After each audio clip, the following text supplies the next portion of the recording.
Inspector Manju या मालिकेच्या नवीन भागामध्ये पप्पूची टपरी ही ओपन झालेली असते आणि तिथे सत्याला मानाने बोलवण्यात आलेलं असतं. तितक्यातच तिथे जोरजोरात बँड वगैरे चालू असतो. आता तिथे ती पूर्वा पाटील म्हणजे चिडकी मॅडम आलेली असते. त्यावर लगेच तिथे आता बाकी लोक बोलतात त्या मॅडम आल्यात. लगेच आता सत्या बोलतो एक काम कर, पहिल्या पेढ्यात त्यांनाच भरव, काय की नाही त्यांना दिलेलं महत्त्वाचं. त्यावर तो बोलतो ठीक आहे ना सत्या दादा. तितक्यात तो पेढा घेऊन जाणार. त्यावरती बोलते एक मिनिट थांब, मंजिरी वाघमारे लवकरात लवकर इथे आणि मला एक सांगा, ही जी टपरी इथे त्याने लावली आहे त्याच्याबद्दलची सगळी कागदपत्रे याच्याकडे आहे का? पालिकेत जाऊन चौकशी करा आणि मला सगळे डॉक्युमेंट्स हवेत. सगळे डॉक्युमेंट्स जर आले तरच ही टपरी उभी होईल, कारण मला याच्या विरुद्ध एक एक पुरावा जमा करायचा आहे. आता असं म्हटल्यानंतर थोडंसं मंजूला धक्काच लागतो, पण शेवटी तो सत्य असतो. तुम्ही पूर्ण बघा, तुम्हाला कळेल की कशा प्रकारे सत्याने तिचा थोडा मार्ग उतरवला. इन्स्पेक्टर मंजू या मालिकेच्या नवीन भागामध्ये आपल्याला असं पाहायला मिळणार आहे की आता मंजू या सगळ्यांमध्ये हे सगळं तमाशा बघत असते.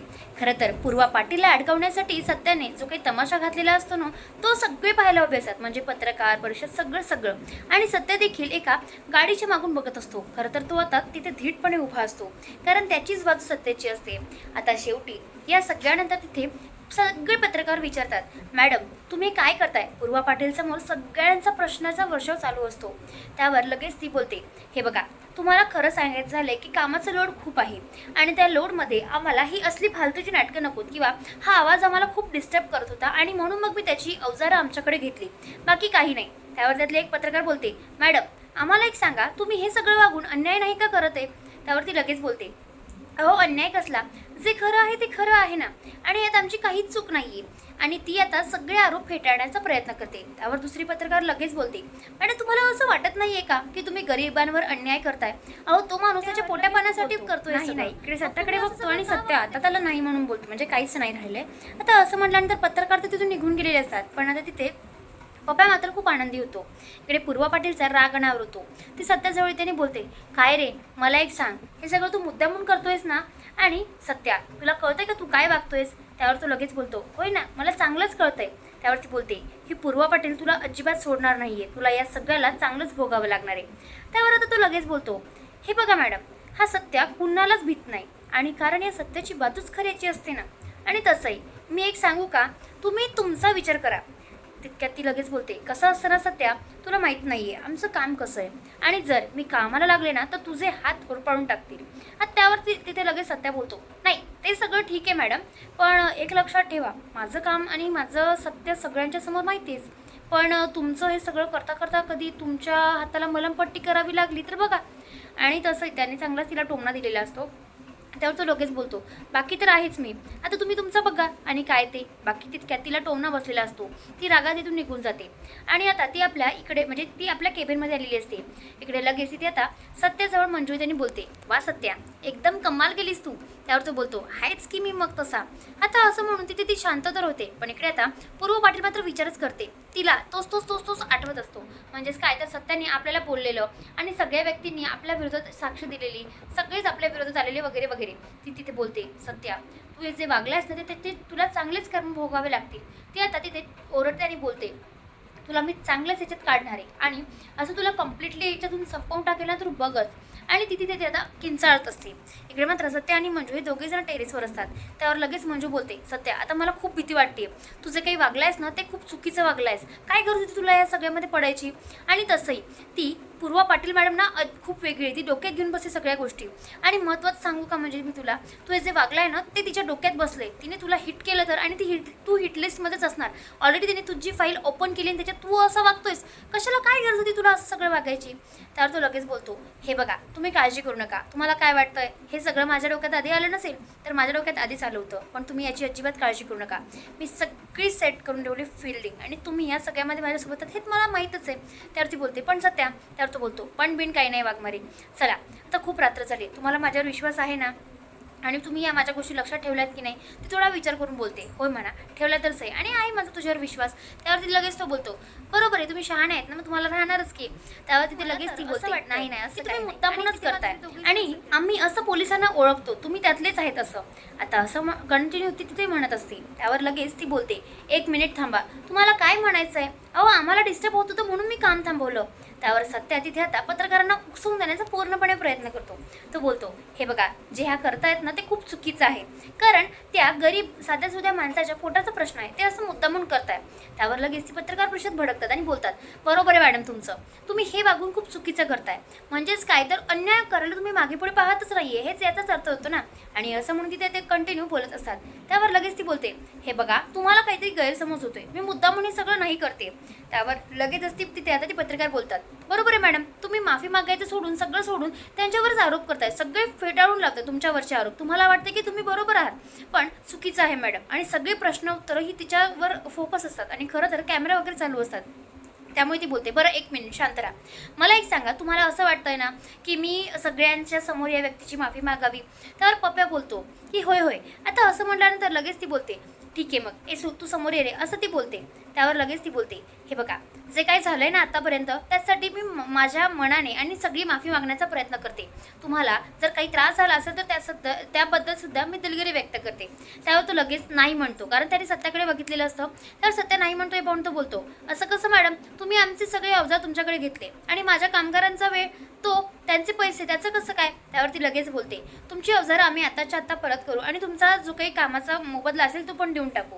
त्यावर आता सगळेजण खुश होतात. त्यावर ती लगेच नाही इकडे सत्याकडे बघतो आणि सत्य आता त्याला नाही म्हणून बोलतो, म्हणजे काहीच नाही राहिले. आता असं म्हटल्यानंतर पत्रकार तर तिथून निघून गेलेले असतात, पण आता तिथे पप्पा मात्र खूप आनंदी होतो. इकडे पूर्वा पाटीलचा राग अनावर होतो. ती सत्याजवळ त्याने बोलते, काय रे मला एक सांग, हे सगळं तू मुद्दामून करतोयस ना? आणि सत्या तुला कळतंय का तू काय वागतोयस? त्यावर तो लगेच बोलतो, होय ना मला चांगलंच कळतंय. त्यावरती बोलते की पूर्वा पाटील तुला अजिबात सोडणार नाहीये, तुला या सगळ्याला चांगलंच भोगावं लागणार आहे. त्यावर आता तो लगेच बोलतो, हे बघा मॅडम, हा सत्या कुणालाच भीत नाही, आणि कारण या सत्याची बाजूच खऱ्याची असते ना. आणि तसंही मी एक सांगू का, तुम्ही तुमचा विचार करा.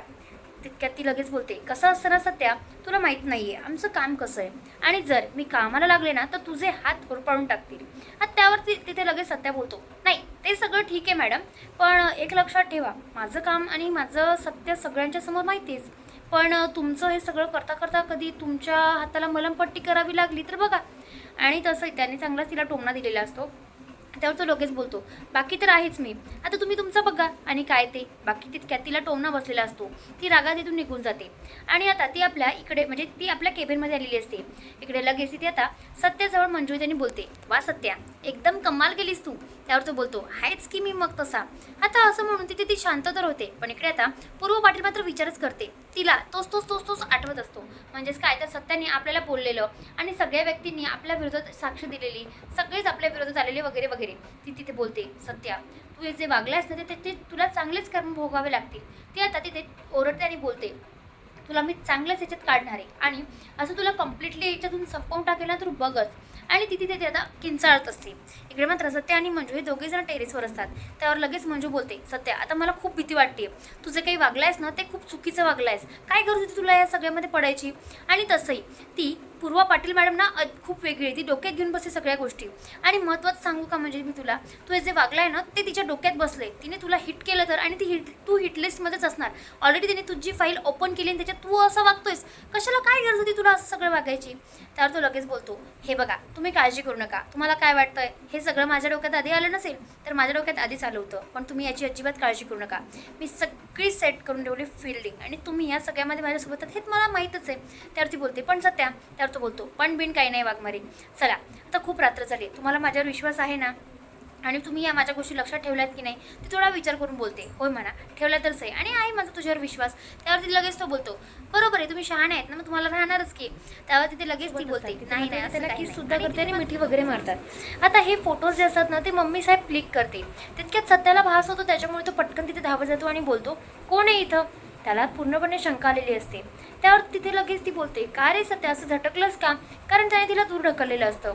त्यावर तो बोलतो, काही नाही वाघमारे, मी काय म्हणतोय, तुम्ही जाता का जरा म्हणजे आराम वगैरे करा. म्हणजे मनात काही विचार करत असतो, मला असं वाटतंय की मम्मी साहेबांनी नक्कीच फोटो काढलेले असणार आणि त्याचा ते गैरफायदा घेणार, पण त्याच्या आधी मला हे सगळं थांबावंच लागेल. आता हे सगळं मात्र त्याला माहिती तर असतं, पण तितक्यात तो पटकन फोन लावतो. तो म्हणजे आता खाली असलेल्या बलम्या हा गप्पा मारत असतो. तितक्यातच तो बोलतो की सत्याचा कॉल. आता सत्याचा कॉल म्हटल्यानंतर लगेच तो फोन उचलतो आणि बोलतो, हा बोल ना सत्या. तर सत्या बोलतो, मी काय म्हणतोय, तितक्यातच तिथे आता लगेचच सत्याचा लहान भाऊ त्याने बोलतो, काय करताय तू आणि राऊटर का बंद करतोयस? अरे सकाळपासून नेट नाही चाललेलं पहिलेच, आणि आता तू असं राऊटर बंद करशील तर आम्ही काय करायचं? त्यावर लगेच तो बोलतो, अरे जरा थांब तू, आणि महत्त्वाचं काम आहे. आता सत्याने सांगितलं म्हटलं बंद तर करावंच लागेलच ना. आणि शेवटी तो राऊटर बंद करतो. तितक्यात लगेच तिथे ते दोघं जण गप्पा मारत असतात, पण इकडे सत्याचं वेगळंच काहीतरी प्लॅनिंग चाललेलं असतं. आता इकडे खरं तर माया आणि सपना दोघीजणी बसलेल्या असतात, आणि शेवटी ते दोघीजणी त्या फोटोकडे बघत असतात. त्यावर लगेच ती बोलते, अहो मम्मी साहेब असं बघून काय चालेल, त्यांना सेंड पण करावं लागेल ना. म्हणजे कसं मग त्या चिडक्या मॅडम उद्या सकाळीच येईल आणि मग काय तर यांना अलविदा म्हणेल, म्हणजेच कोणाला तर वाघमारे मॅडमला.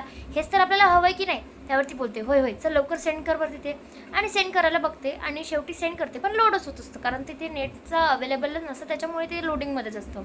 तर इकडे आता सपना लगेच बोलते, चला आपल्याला झोपावं पण लागेल. त्यावरती बोलते, होय उद्या सकाळी लवकर उठायचं आहे आणि आपल्याला गेम बघायचा आहे, हा मस्त चालू असणार आहे. इकडे आता खरं तर सत्या रूममध्ये येतो मम्मी साहेबच्या, आणि तो व्हिडिओ डिलीट फॉर एव्हरीवन करून टाकतो आणि गॅलरीमधून पण डिलीट करून टाकतो, जेणेकरून त्यांच्या हाती काही परत लागू नये. तर तात्याला त्यांची मुलगीच म्हणजे पूर्वा पाटील ही भेटायला आलेली असते आणि ती सगळं काही सांगते. त्यावर लगेचच ते बोलतात, एक डाव हरलो म्हणून आपण हरलो नाही, तू काळजी करू नकोस बबडे, सगळं काही व्यवस्थित होईल. त्यावर ती बोलते, आता तर मला खूप मजा यायला लागली सत्याच्या विरोधात खेळायला. त्यावर लगेचच तात्या बोलतात, हेच तर मला हवंय, आणि काळजी करू नको, त्याचे सगळे डाव पहिले जाणून घे, काय काय असतात, कसे कसे असतात, आणि मग बघ. त्यावरती लगेच बोलते, होय तात्या अजिबात काळजी करू नका. आणि दोघांचंही नवीनच प्लॅनिंग चालू झालेलं असतं.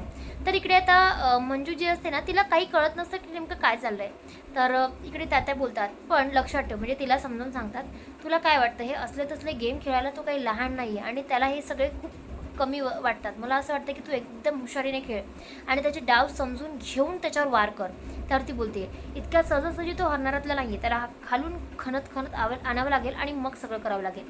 सकाळी मम्मी साहेब तयार होऊन बसलेली असते, पण अजूनही काही पूर्वा पाटीलचा कॉल नाही, काही नाही. ती सगळं चेक करते, पण तिला काही सापडत नाही. त्यावरती बघते तर काय, व्हॉट्सअपवरून तिला व्हिडिओज गेलेला नसतो, गॅलरीमध्ये पण बघते तर व्हिडिओ गॅलरीमध्ये पण नसतो. ती एकदम घाबरून जाते. तर हा भाग इथेच तुम्हाला हा भाग कसा वाटला त्यामुळे नक्की कमेंटला कळवा, आणि व्हिडिओ पुढच्या भागात तोपर्यंत चॅनल सबस्क्राईब करून ठेवा. लेटेस्ट आणि नवनवीन मंजूच्या एपिसोडसाठी व्हिडिओ पुढच्या भागात, तोपर्यंत शुभरात्री.